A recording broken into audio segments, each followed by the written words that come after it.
আসসালামু আলাইকুম। সবাই নিশ্চয়ই ভালো আছেন। আমি এসেছি অষ্টম শ্রেণীর বাংলা দ্বিতীয় পত্র ক্লাস নিয়ে নবেশন মডেল স্কুলের পক্ষ থেকে। আজ পড়াবো বাংলা বানান। আমরা বানানের কিছু নিয়ম জানবো, যে বানান কীভাবে করতে। আমরা অনেক সময় রস্যিকার, দীর্ঘিকার, রস্যকার বা কোথায় মূর্ধন্য হবে, কোথায় দন্তন্য হবে, কোথায় মূর্ধন্য হবে, এগুলো আমরা ভুল করে ফেলি।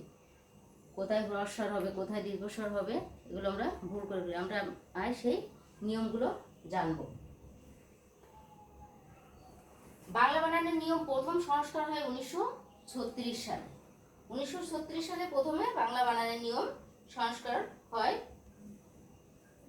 এরপরে সেটা হয় কলকাতা বিশ্ববিদ্যালয়ে। এরপরে দ্বিতীয় সংস্কার হয় 1937 সালে। তারপরে হয় 1988 সালে বাংলা বানানের একটি নীতিমালা প্রণয়ন করা হয়। সেই নীতিমালা অনুযায়ী সেটা বাংলা বানানের নিয়ম পরে বাংলা একাডেমিতে প্রণয়ন করা হয়। সেই অনুযায়ী আমাদের বাংলা বানানের নিয়ম চলে আসে। যখনই আমাদের বাংলা একাডেমি থেকে বানানের কোনো পার্থক্য হয়, তখনই আমরা সেই নিয়মটাই মেনে চলি, সেই বানানটাই আমরা ধরে নিই। বাংলা একাডেমি যতদিন বানানের নিয়ম কোনো পরিবর্তন না করে, ততদিন আমরা সেই বানানগুলো ধরে নিই। তাহলে দেখা যাক বাংলা বানানের নিয়মে আমাদের কি বলছে, কি আছে বাংলা বানানের কিছু নিয়ম। বাংলা বানানের কয়েকটি সাধারণ নিয়ম আছে। এখন এখানে বাংলা বানানের নিয়মে দেখা যায় যে হ্রস্বর এবং দীর্ঘস্বর। হ্রস্বর মানে কম সময় লাগে, স্বর মানে আমরা জানি যে স্বরধ্বনি, আর হ্রস্ব অর্থ হচ্ছে কম সময় লাগে, আর দীর্ঘ হচ্ছে বেশি সময় লাগে। যেসব তৎসম শব্দের বানানে হ্রস্বর ও দীর্ঘস্বর উভয় রস্যই এবং দীর্ঘ। এখানে দেখা যাচ্ছে যে রস্যই দীর্ঘই, রস্যও দীর্ঘ। এখানে রস্যই আর রস্যও এই দুটো হচ্ছে হ্রস্ব, আর দীর্ঘই আর দীর্ঘ এই দুটো হচ্ছে অভিধান সিদ্ধ। এই দুটো হচ্ছে দীর্ঘস্বর। অভিধান সিদ্ধ হচ্ছে অভিধানভুক্ত এবং সেই শব্দের অর্থ থাকতে হবে। এই বর্ণগুলো দিয়ে যে শব্দ তৈরি হবে সেগুলোর অর্থ থাকতে হবে, এগুলো বলা হচ্ছে অভিধান সিদ্ধ। যে সেক্ষেত্রে অতৎসম মানে তৎসম নয়, সেগুলো হচ্ছে তদ্ভব, দেশি এবং বিদেশি এবং মিশ্র। তো অতৎসম শব্দের বানানে শুধু হ্রস্বর, রস্যই এবং রস্যৌ। রস্যই পূর্ণ হতে পারে, আবার সংক্ষিপ্ত হতে পারে। আমরা আগেও জেনেছি যে স্বরবর্ণের সংক্ষিপ্ত রূপ আছে এবং পূর্ণ রূপ আছে। স্বরবর্ণের সংক্ষিপ্ত রূপ আছে 10টি, এটা আমরা জানি যে আকার থেকে ঔকার পর্যন্ত 10টি সংক্ষিপ্ত রূপ আছে। শুধুমাত্র অবর্ণের কোনো সংক্ষিপ্ত রূপ নেই। এখানে রস্যই এবং রস্যিকার, রস্যৌ এবং রস্যকার ব্যবহৃত হয়। তৎসম শব্দে দেখা যাচ্ছে যে কি, এখানে দেখতে পাচ্ছি আমরা যে কিছু তৎসম শব্দ আছে, যে অঙ্গুরি, অটবি, আবির, আশিস, উষা, কিংবদন্তি, কুটির, গণ্ডি, গ্রন্থাবলী, এগুলো হচ্ছে তৎসম শব্দ। আর এই তৎসম শব্দে আমাদের হ্রস্বর ব্যবহৃত হয়েছে। এরপর আছে অতৎসম শব্দ। অতৎসম শব্দ হচ্ছে এখানে আদমি, আপিল, আমিন, আলমারি, উকিল, উর্দু। এখানে দেখেন কোথাও আমাদের পূর্ণ স্বর ব্যবহৃত হয়েছে, আবার সংক্ষিপ্ত কার চিহ্ন ব্যবহৃত হয়েছে। যেমন আদমি ময় রস্যিকার, এখানে সংক্ষিপ্ত ব্যবহৃত হয়েছে। তারপরে উকিল, এখানে রস্যৌ ব্যবহৃত হয়েছে। তারপরে উর্দু, এখানে প্রথমে রস্যৌ পরেও আবার রস্যকার ব্যবহৃত হয়েছে। এভাবে আমাদের অতৎসম শব্দগুলো আছে, এই শব্দগুলো আমাদের কিন্তু মনে রাখতে হবে। তারপরে আছে কয়েকটি স্ত্রীবাচক শব্দের শেষে দীর্ঘ ইকার হয়, এটা হচ্ছে দীর্ঘস্বর। কয়েকটি স্ত্রীবাচক শব্দ অভিনেত্রী, আমরা অভিনেত্রী যদি আমরা এভাবে লিখি যে রস্যিকার দিয়ে, তাহলে কিন্তু হবে না। অভিনেত্রী, এখানে আমরা যদি নেত্রী বানানে তয় রফলা রস্যিকার দিই, যে তয় রফলা রস্যিকার নেত্রী, তাহলে কিন্তু আমাদের বানানটা ভুল হবে, কারণ এটা হচ্ছে স্ত্রীবাচক শব্দ, এখানে দীর্ঘ ইকার হবে। তারপরে কিশোরী, গাভী, গুণবতী, চণ্ডী, চতুর্দশী, ছাত্রী, জননী, এই স্ত্রীবাচক শব্দের শেষে সাধারণত দীর্ঘ ইকার হবে। ভাষা ও জাতির নামের শেষে হ্রস্ব ইকার হবে। আমরা সবসময় মনে রাখবো যে ভাষা এবং জাতির, কোনো জাতির নাম, ইংরেজি জাতি, তারপর হচ্ছে নেপালি জাতি বা নেপালি ভাষা, পাকিস্তানি, পাঞ্জাবি, এই যে ভাষা এবং জাতির নাম, এই ভাষা এবং জাতির নামে সবসময় রস্যিকার হবে, কখনো দীর্ঘইকার হবে না।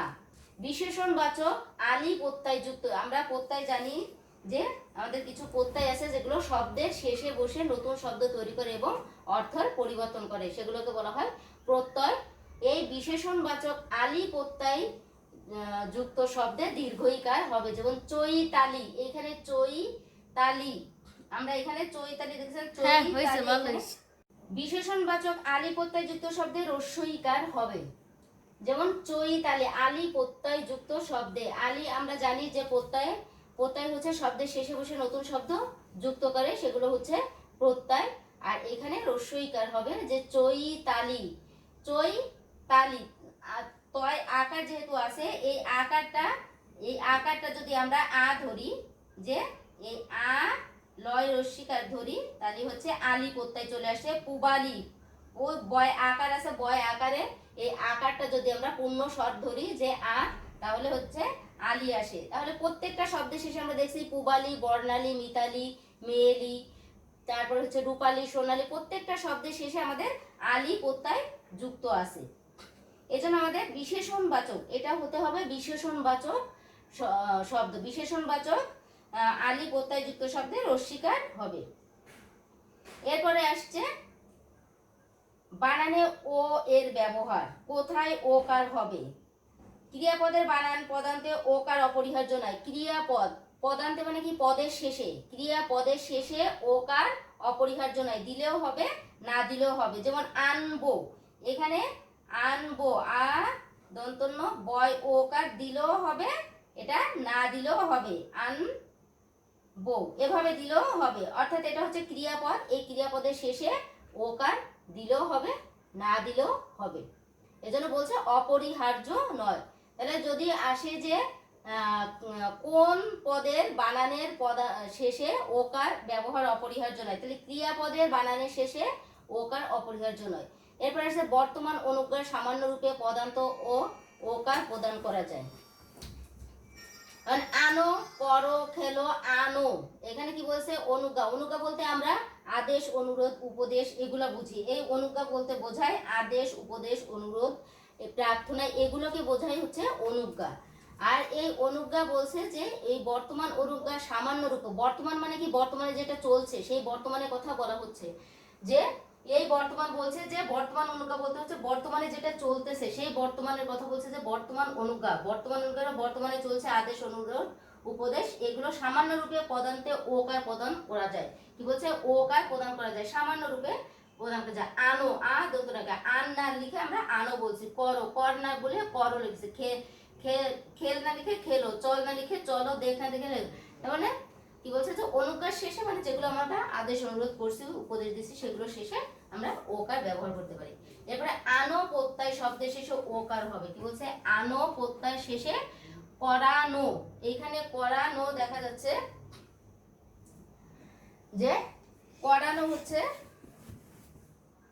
কারটা বাদ দিয়ে যদি ক র এই আকারটাকে যদি আ ধরি আর এখানে দন্তনয় ওকার, তাহলে আনো প্রত্যয় হচ্ছে, এই আকার বাদ দিলে আনো প্রত্যয় চলে আসছে। তাই বলছে পড়ানো, খাও, আনো, এই যে অন্তঃস্থর শেষে আকারটা আছে, এই আকারকে পূর্ণরূপ আনলে আনো আসছে। তারপরে ঠ্যাঙানো, দেখানো, নামানো, পাঠানো। এরপর আছে অর্থ বা উচ্চারণ বিভ্রান্তির সুযোগ থাকলে কিছু বিশেষ্য, বিশেষণ এবং অব্যয় শব্দে ওকার দেওয়া আবশ্যক। কি বলছে অর্থ এবং উচ্চারণের যদি বিভ্রান্তি থাকে, যে অর্থের সমস্যা হচ্ছে এবং উচ্চারণেও বিভ্রান্তি হচ্ছে, তখন আমাদের কিছু বিশেষ্য আমরা জানি যে কোনো কিছু নামকে বিশেষ্য পদ বলে, বিশেষণ জানি নামের দোষ গুণ সংখ্যা অবস্থা বোঝালে তাকে বিশেষণ, এবং অব্যয় পদ জানি যেগুলো হচ্ছে সংযোজক অব্যয় আছে, বিয়োজক অব্যয় আছে, ও এবং কিন্তু অথবা, এগুলো হচ্ছে অব্যয় শব্দে এর শেষে ওকার দেয়া আবশ্যক। যেমন কাল অর্থ হচ্ছে সময়, যে আমরা এটাকে জোড়া শব্দ বলতে পারি, প্রতিশব্দ বলতে পারি।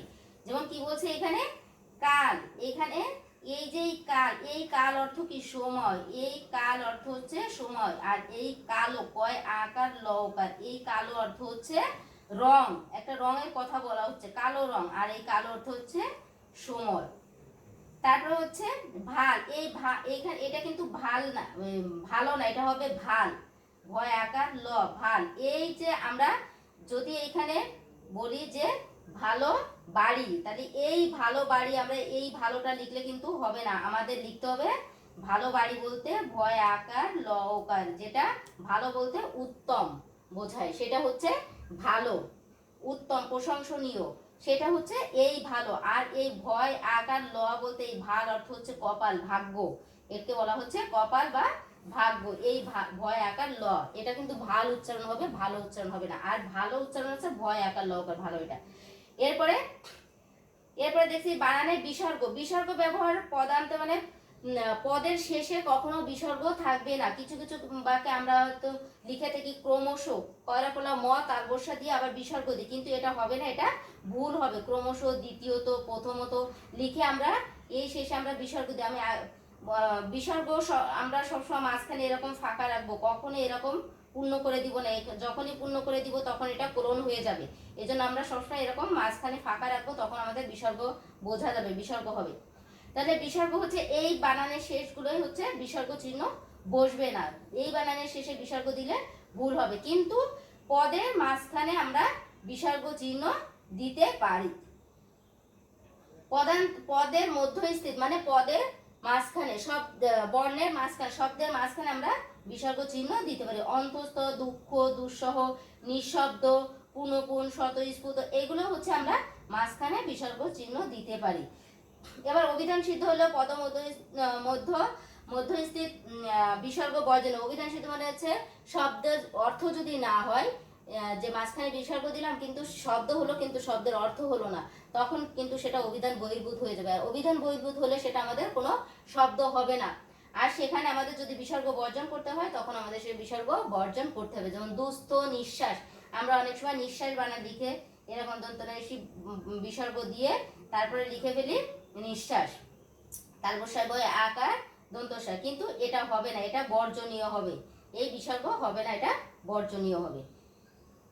তাহলে আমরা কিভাবে বানান হবে সেগুলো আমরা জানতে পারলাম, যে বানানের কিছু নিয়ম আমরা জানতে পারলাম, বানানের কিছু নিয়ম আমরা দেখলাম, জানলাম, শিখলাম যে কোন কোন ভাবে আমাদের বানান তৈরি করতে হবে। আনো প্রত্যয়, আলি প্রত্যয়, রস্যই কার, দীর্ঘইকার, রস্যৌকার, দীর্ঘৌকার, এই জিনিসগুলো আমরা দেখতে পাচ্ছি। এরপরে আসে তাহলে আমরা আজকে আমরা দেখতে পেলাম যে বানানের নিয়মগুলো কি, যে রস্যই দীর্ঘইকার কোথাও হ্রস্ব চিহ্ন কখনো বা দীর্ঘস্বর ব্যবহৃত হয়, কখনো তৎসম শব্দের হ্রস্বর ব্যবহৃত হয়, তৎসম শব্দ হ্রস্বর ব্যবহৃত হয়। তারপরে কখনো বা স্ত্রীবাচক শব্দের শেষে আলি প্রত্যয় যোগ হয়, তারপরে হচ্ছে আনো প্রত্যয় যোগ হয়, এভাবে আমরা বানান দেখতে পারি। তারপরে আমরা আরো দেখেছি যে ক্রিয়াপদের শেষে আমাদের ওকার যুক্ত না করলেও হবে। তারপরে বর্তমান অনুজ্ঞার সাথে আবার ওকার প্রদান করা যায়, আদেশ অনুরোধ বোঝালে ওকার প্রদান করা যায়। তারপরে আনো প্রত্যয় শেষে ওকার হবে। অর্থ উচ্চারণ বিভ্রান্তি থাকলে বিশেষ্য, বিশেষণ এবং অব্যয় পদের শেষে আমাদের ওকার দেওয়া আবশ্যক। আবার আমরা বিসর্গ ব্যবহারও। এখন আমরা দেখব বাংলা বানানের কোথায় দন্তন্য বা কোথায় মূর্ধন্য বা কোথায় মূর্ধন্য ব্যবহৃত হবে, কোথায় দন্তস্ব ব্যবহৃত না হয়ে মূর্ধন্য ব্যবহৃত হবে, যাকে বলা হয় নর্ত বিধান এবং সত্য বিধান। নর্ত বিধান মূর্ধন্য ব্যবহৃত হলে তাকে বলা হয় নর্ত বিধান, ন থাকলে সেটা হচ্ছে নর্ত বিধান, আর স্বর ব্যবহারে বলা হবে সত্য বিধান। তাহলে নর্ত এবং সত্য বিধান আমরা দেখবো যে এখানে কি বলছে নর্ত এবং সত্য বিধানে। এখানে আমরা দেখছি বানানের মূর্ধন্য ও দন্তন্য এর ব্যবহার। যুক্ত ব্যঞ্জনের তৎসম শব্দের ট বর্গীয়, আমরা ট বর্গীয় বলতে কি বুঝি? ট বর্গীয় বলতে হচ্ছে ট থেকে মূর্ধন্য পর্যন্ত, প্রত্যেকটা ক থেকে প পর্যন্ত, ক থেকে প পর্যন্ত এই বর্ণকে, ক থেকে প পর্যন্ত যে 25টি বর্ণ আছে, এখানে 25টি বর্ণ আছে, এই 25টি বর্ণকে বলা হয় বর্গীয় বর্ণ। ক খ গ ঘ উ চ ছ জ ঝ ঞ ট ঠ ড ঢ মূর্ধন্য ত থ দ ধ দন্তন্য প ফ ব ভ ম।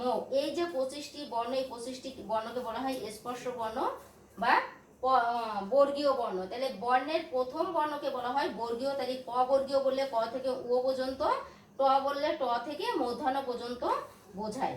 তাহলে আমরা দেখছি যে ট বর্গীয় বলতে এখানে ট ঠ ড ঢ মূর্ধন্য বোঝাচ্ছে। তাহলে ট বর্গীয় বর্ণের পরে আমরা দন্তন্য না ব্যবহার করে আমরা সেখানে মূর্ধন্য ব্যবহার করব।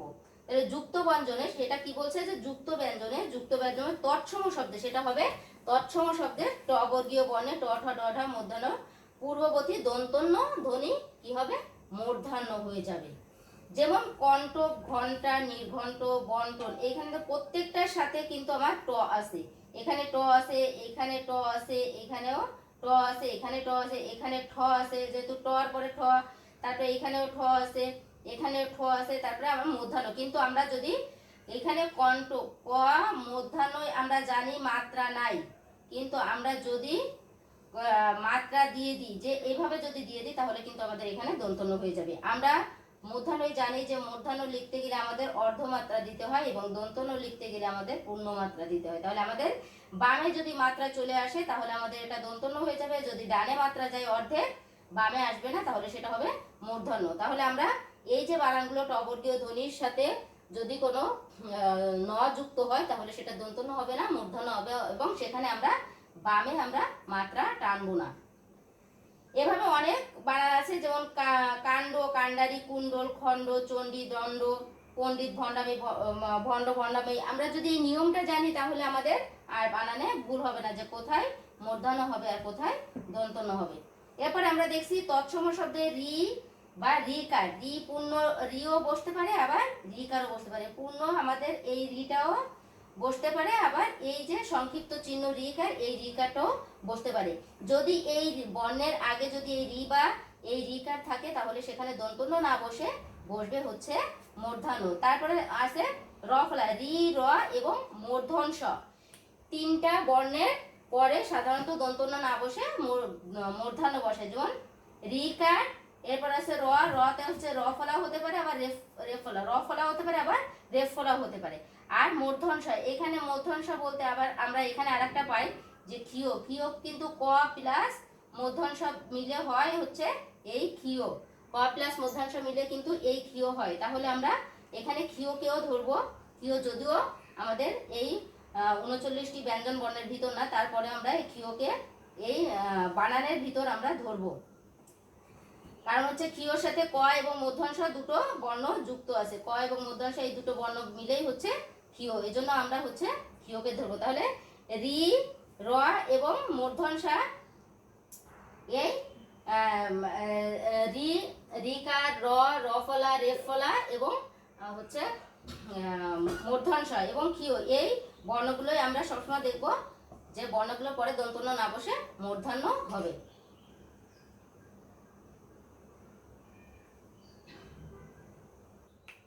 এখানে দেখছি ঋণ, এখানে ঋণ দেখেন এখানে দেওয়া আছে, রি আগে দেওয়া আছে, তারপর হচ্ছে মূর্ধন্য। তৃণ, এখানে রিকার আছে, যেহেতু রিকার আছে সেহেতু পরেরটা আমাদের মূর্ধন্য হবে। পরে এখানে র আছে সেই জন্য পরেরটা আমাদের দন্তন্য না হয়ে মূর্ধন্য আসছে।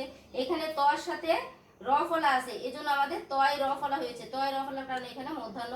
বর সাথে এখানে ব মূর্ধন্য রেফ। আমরা কিন্তু এইখানে আমরা যদি যুক্তবর্ণ ভাঙি তাহলে আমরা কিন্তু আগে রেফ ফলা দিয়ে পরে মূর্ধন্য দিব। আগে যেহেতু আমাদের বর্ণ বানানে ব, র, মূর্ধন্য, বর্ণ, বর, বর্ণ এভাবে কিন্তু আসছে বর্ণ বানানে, তাহলে আমরা আগে কি লিখবো, আগে আমরা রেফ ফলাটা উচ্চারণ করব, আগে আমরা রটা উচ্চারণ করব, তাহলে আমাদের শুদ্ধ হবে, না হলে কিন্তু শুদ্ধ হবে না। তাহলে আমরা দেখলাম যে বর্ণ বানানে ব মূর্ধন্যই রেফ, তাহলে আমাদের এখানে রেফ ফলা আছে যেহেতু সেহেতু আমাদের মূর্ধন্য হবে।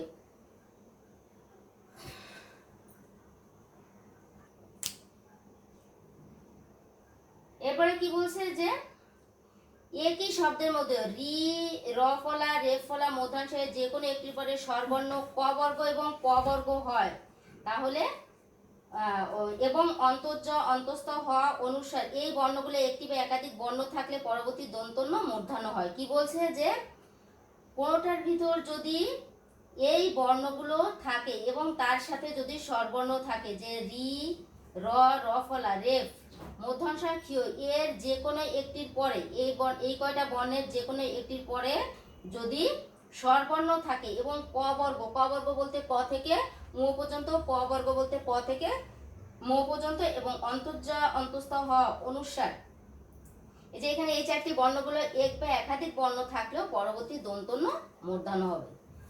যেমন কৃপণ, এখানে প বর্ণ আছে আমার, এখানে রিকারও আছে, আবার এখানে ক আছে, আবার প আছে, এই জন্য এখানে পরে মূর্ধন্য। নিরূপণ, এখানে প বর্ণ আছে, এখানে মূর্ধন্য। অগ্রহায়ণ, এখানে কি বলছে যে অন্তস্থ থাকলেও আমাদের মূর্ধন্য হবে, পরেরটা মূর্ধন্য হবে। তারপরে কি বলছে অকর্মণ্য, এখানে রেফ ফলা আছে, আবার মও আছে, এই জন্য অকর্মণ্য। নির্বাণ, সর্বাঙ্গিনী, অপেক্ষমান, বক্ষমান। তাহলে আমরা বুঝতে পারলাম যে এরপরেও মূর্ধন্য হবে, দন্তন্য হবে না।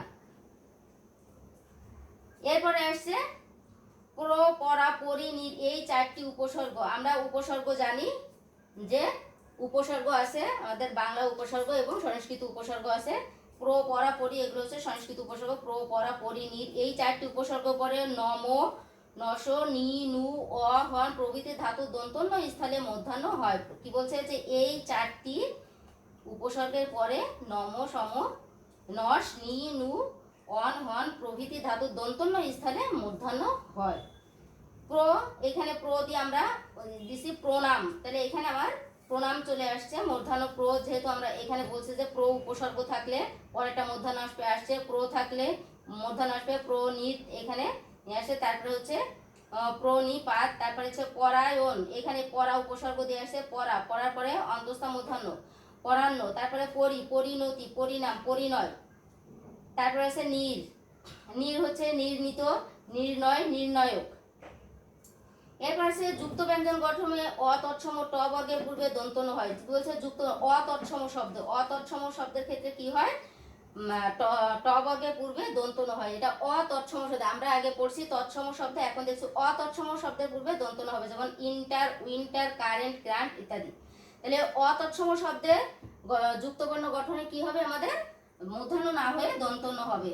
তৎসম যুক্তবর্ণ গঠনে তৎসম অর্থসম সকল শব্দে ত বর্গের পূর্বে দন্তন্য হয়। আমরা জানি তথ, দদ, দন্তন্য, এটা আমরা সহজেই মনে রাখবো যে ত বর্গীয় থাকলে সেখানে আমাদের দন্তন্য হবে, সেটা হবে তৎসম এবং অতৎসম, এই সকল বর্গে দন্তন্য হবে, মূর্ধন্য হবে না। এবার আছে সন্ধি ও সমার্যোগের শব্দের বানানে দন্তন্য বহাল থাকে। যেমন অগ্রনায়ক, কি বলছে সন্ধি এবং সমাস, অগ্রনায়ক, অগ্র প্লাস নায়ক, অগ্রনায়ক, এখানে সন্ধি হচ্ছে, এজন্য এটাকে বলা হচ্ছে যে সন্ধি। এবং অহর্নিশ, ক্ষুণ্ণিবৃত্তি, তারপর হচ্ছে চিত্র অঙ্কন, দুর্নাম, দুর্নিবার, দুর্নীতি, নির্বিশেষ, শিক্ষাঙ্গন, এইগুলো হচ্ছে সমাস এবং সন্ধি যোগে শব্দ, এজন্য এখানে দন্তন্য বহাল আছে, আমাদের কোনো পরিবর্তন হয়নি। তদ্ভব দেশি ও বিদেশি শব্দের সর্বত্র দন্তন্য হবে। কি বলছে যে তদ্ভব দেশি ও বিদেশি শব্দের সর্বত্র দন্তন্য, আমরা পড়ছি তৎসম শব্দের শেষে আমাদের হচ্ছে মূর্ধন্য হবে। আর এখানে দেখছি যে তদ্ভব দেশি বিদেশি শব্দের সর্বত্র দন্তন্য হবে, যেমন আপন, আয়রন, কুর্নিশ, তারপরে আছে গ্রিন, চিরুনি, ঝর্ণা, এগুলো হচ্ছে আমাদের মূর্ধন্য, এখানে হবে দন্তন্য হবে, আমাদের মূর্ধন্য হবে না, যেহেতু এগুলো তদ্ভব দেশি ও বিদেশি শব্দ। এরপরে আসছে আমরা নর্ত বিধানের নিয়ম দেখলাম, যে নর্ত বিধানের কয়েকটি নিয়ম আছে, সেই নিয়মগুলো আমরা দেখলাম। যে রি, র এবং মূর্ধন্য ক্ষীয়র পরে হচ্ছে ট বর্গীয় যুক্ত বর্ণের সাথে আমাদের মূর্ধন্য বসবে। তারপরে হচ্ছে রি, র, মূর্ধন্য র ফলা, রেফ ফলার পরে এর যে কোনোটির পরে যদি স্বরবর্ণ থাকে এবং ক বর্গ, প বর্গ, অন্তস্থ, হ, অনুস্বার এবং অন্তর্জা, এই বর্ণগুলো থাকে, তাহলে আমাদের সেখানে মূর্ধন্য দন্তন্য ধ্বনি না হয়ে মূর্ধন্য ধ্বনি হবে। তারপরে আমরা দেখছি যে প্র, পরা, উপসর্গ, এই চারটি প্র, পরা, পরি, নির, এই চারটি উপসর্গের পরে আমাদের মূর্ধন্য হয়। নম, নশ, নি, নু, অন, হন প্রভৃতি ধাতু দন্তন্য স্থলে মূর্ধন্য হয়। এরপরে আমরা দেখছি যে যুক্তবর্ণ গঠনে অতৎসম শব্দ আমাদের ট বর্গের পূর্বে দন্তন্য হয়। তারপরে হচ্ছে যুক্তবর্ণ তৎসম, অতৎসম সকল শব্দ, তৎসম এবং অতৎসম সকল শব্দের শেষে আমাদের ত বর্গীয় ধ্বনি থাকলে সেখানে আমাদের দন্ত ন হবে।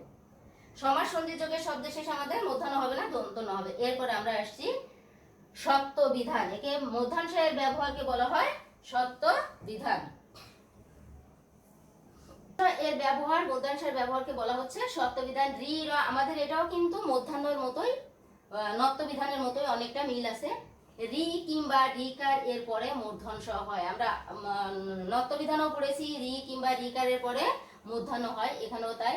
ঋষি, কৃষি, কৃষক, কৃষ্ণ এগুলো হচ্ছে কি আসছে আমাদের মধ্যাংশে ব্যবহৃত হচ্ছে। র ধ্বনি, রেফ ধ্বনি যে আমরা ওটাও পড়ছি যে র বা রেফ ধ্বনি বা রফলা থাকলে আমাদের সেখানে মূর্ধন্য হবে। এখানেও আমরা তাই দেখছি যে র বা রেফ ফলা বা রফলা থাকলে আমাদের সেখানে মূর্ধন্য হচ্ছে। অ আ ছাড়া অন্য কোনো স্বরবর্ণ এবং ক র বর্ণের পরবর্তী দন্তস্ব মূর্ধন্য হয়, মূর্ধন্য হয়। এখানে আমরা আগেটাই পড়ছিলাম যে হচ্ছে স্বরবর্ণ বা সব স্বরবর্ণ যুক্ত থাকবে, কিন্তু এখানে অ এবং আ ছাড়া আমরা দেখছি এখানে অ এবং আ ছাড়া অন্য স্বরবর্ণ, অ এবং আ ছাড়া এবং রস্বই থেকে ও পর্যন্ত যে আর 9টি স্বরবর্ণ আছে সেই স্বরবর্ণ এবং ক এবং র বর্ণের পরবর্তী দন্তস্ব মূর্ধন্য হয়। তাহলে আমাদের 9টি স্বরবর্ণ এবং ক র বর্ণের পরবর্তী দন্তস্ব মূর্ধন্য হয়। যেমন ঈশ্বর, এখানে মূর্ধন্য আছে, এখানে দীর্ঘই আছে, যেহেতু আমাদের বলছে কি এই দুটো স্বরবর্ণ ছাড়া আর যা থাকবে সেটাই আমাদের কি হবে, সেটাই আমাদের থাকবে হচ্ছে মূর্ধন্য। তারপরে উষা, এখানে রস্যও আছে, এসো না, এখানে হচ্ছে এ আছে, কোষ, এখানে আমরা পড়ছি যে ক বর্ণ থাকতে হবে, সেখানে ক আছে। তারপরে জিজ্ঞাসা, ক বর্গীয় আছে, এই যে এখানে জিজ্ঞাসা, এই যে এখানে আছে, আবার দীর্ঘিকারও আছে, বিষম, ভবিষ্যৎ, রোষ, সুষমা। তাহলে আমরা এগুলো দেখতে পেলাম যে এখানে অ এবং আ ছাড়া এবং ক এবং র বর্ণের পরবর্তী দন্তস্ব না হয়ে মূর্ধন্য হচ্ছে। রস্বইকার এবং উকারান্ত উপসর্গে কতগুলো ধাতুতে মূর্ধন্য হয়? কি বলছে?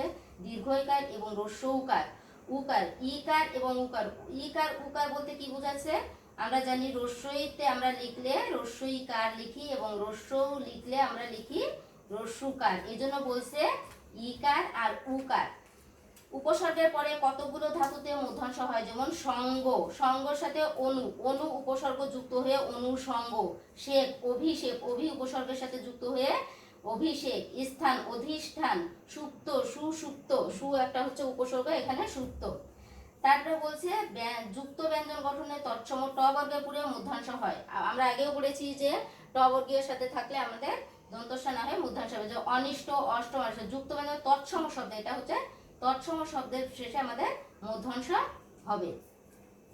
তারপরে যুক্ত ব্যঞ্জন গঠনে তৎসম, অতৎসম সকল শব্দে ত বর্গের পরে দন্তস্ব হয়। আমরা আগেও পড়েছি যে তৎসম, অতৎসম সকল ত বর্গের সাথে থাকলে আমাদের ওখানে দন্ত ন হবে, আর এখানে আমরাও তাই করছি, ত বর্গের সাথে তৎসম অতৎসম শব্দের সাথে ত বর্গীয় সব বর্গের পূর্বে, ত বর্গের পূর্বে আমাদের দন্তস্ব হবে। ওখানে যেমন দন্ত ন হবে, এখানে তেমন দন্তস্ব হবে। অধনস্থ, ইস্তফা, উদ্বাস্তু, ওস্তাদ, কস্তুরী, কাস্তে, জবরদস্তি, স্থান, স্থানীয়, স্বাস্থ্য।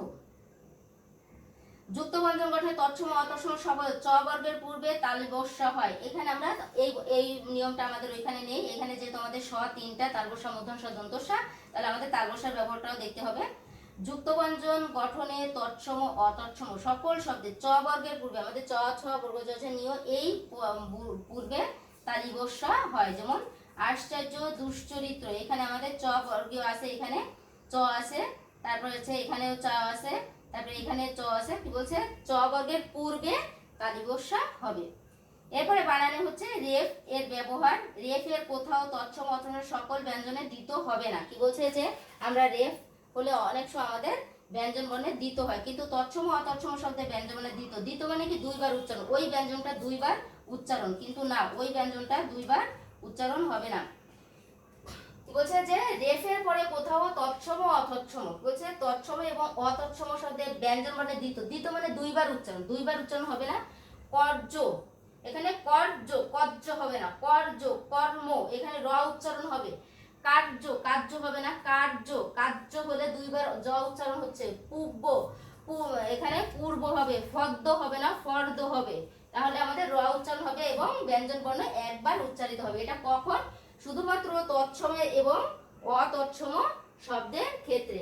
এরপরে ও এবং অনুসারের ব্যবহার। সন্ধিতে তৎসম শব্দের প্রথম পদের শেষে ম থাকলে ক বর্গের পূর্বে ম এর স্থানে অনুসার হয়। কি বলছে যে সন্ধিতে তৎসম শব্দের প্রথমে ম থাকলে ক বর্গের পূর্বে ম এর স্থানে অনুসার হবে। যেমন অহম প্লাস কার, অহংকার। এখানে সন্ধি একটা হচ্ছে আমরা পেয়েছি অহংকার, অহম প্লাস কার, অহংকার। কি বলছে যে ক বর্গের পূর্বে ম এর স্থানে অনুসার হবে। এই যে আমরা অহম, এখানে ম এর স্থানে আমাদের কি আসছে, এই অনুসার চলে আসছে। কিঙ্কর, কিংবদন্তি, কিম প্লাস বদন্তি, কিংবদন্তি। ঝম প্লাস কার, ঝংকার। এইভাবে হচ্ছে সম প্লাস কল্প, সংকল্প। এইভাবে আমাদের সম প্লাস গীত, সঙ্গীত। এই যে মর স্থলে কি হবে, আমাদের অনুস্বার হবে। তারপরে কি বলছে, উপযুক্ত নিয়ম সন্ধিজাত না হলে যুক্ত বর্ণের ক বর্গের পূর্বে ম এর স্থানে ও হবে। কি বলছে যে উপযুক্ত সন্ধিজাত না হলে, উপযুক্ত শব্দগুলো যদি সন্ধিজাত না হয়, যে তৎসম শব্দের প্রথমে ম থাকলে এবং ক বর্গের স্থানে ম স্থান, যদি সেই শব্দগুলো সন্ধিজাত না হয় সেখানে কি হবে, ও হবে। যেমন আকাঙ্ক্ষা, আ কয়াকার, ওই ক্ষয় আকার, আকাঙ্ক্ষা। অঙ্কুর, অঙ্গ। কি বলছে, এখানে কিন্তু কোনো অনুসার নেই এবং মও নেই, তাহলে আমাদের এখানে ওই ব্যবহৃত হচ্ছে। তারপরে কি বলছে, প্রত্যয় ও বিভক্তিহীন শব্দের শেষে অনুসার ব্যবহৃত। কি বলছে, প্রত্যয় এবং বিভক্তি। বিভক্তিহীন কাকে বলে আমরা জানি, প্রথম থেকে সপ্তমী 7টি হচ্ছে শব্দ বিভক্তি আছে। প্রথমা, দ্বিতীয়া, তৃতীয়া, চতুর্থী, পঞ্চমী এবং সপ্তমী। প্রথমা হচ্ছে শূন্য বিভক্তি, তারপরে হচ্ছে দ্বিতীয়া, তৃতীয়া, চতুর্থী। দ্বিতীয়া হচ্ছে কেরে, এরে। তারপরে হচ্ছে তৃতীয়া হচ্ছে দ্বারা দিয়া কর্তী, চতুর্থী হচ্ছে কেরে, পঞ্চমী হচ্ছে ঐতে থেকে চে, ষষ্ঠী হচ্ছে রয়ে, সপ্তমী হচ্ছে এ অন্তস্থাতে। এই যে বিভক্তিগুলো, এই বিভক্তিগুলো যদি না থাকে এবং প্রত্যয় যদি না থাকে তাহলে শব্দের শেষে অনুসার ব্যবহৃত হয়।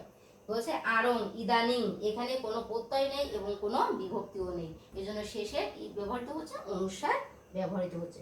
তবে অনুসারযুক্ত শব্দে প্রত্যয়, বিভক্তি বা স্বরবর্ণ যুক্ত হলে অনুসারের স্থানে ও লেখা হবে।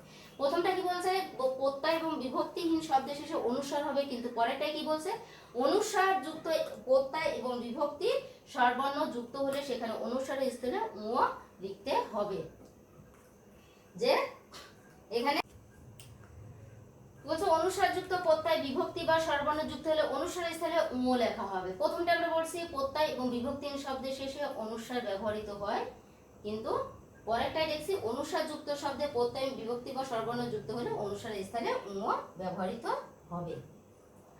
তাহলে আমরা নর্ত বিধান এবং সত্য বিধান জানতে পারলাম। আগে আমরা বানান জেনেছি, এরপর আমরা সত্য বিধানও জেনেছি। সত্য বিধানটা অনেকটা নর্ত বিধানের মতো, কিছু কিছু মিল আছে আবার কিছু কিছু অমিল আছে, কারণ এখানে যেহেতু 3টা স আমরা পড়েছি, 2টা ন আর এখানে পড়ছি 3টা স, এই জন্য এখানে কিছু নিয়ম ব্যতিক্রম আছে।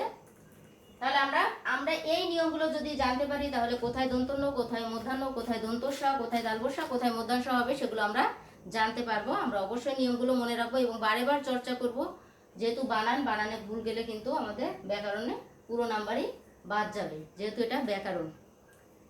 তাহলে আজ এই পর্যন্ত। সবাই ভালো থাকবেন, সুস্থ থাকবেন, আবারও দেখা হবে। সবাইকে ধন্যবাদ। আসসালামু আলাইকুম।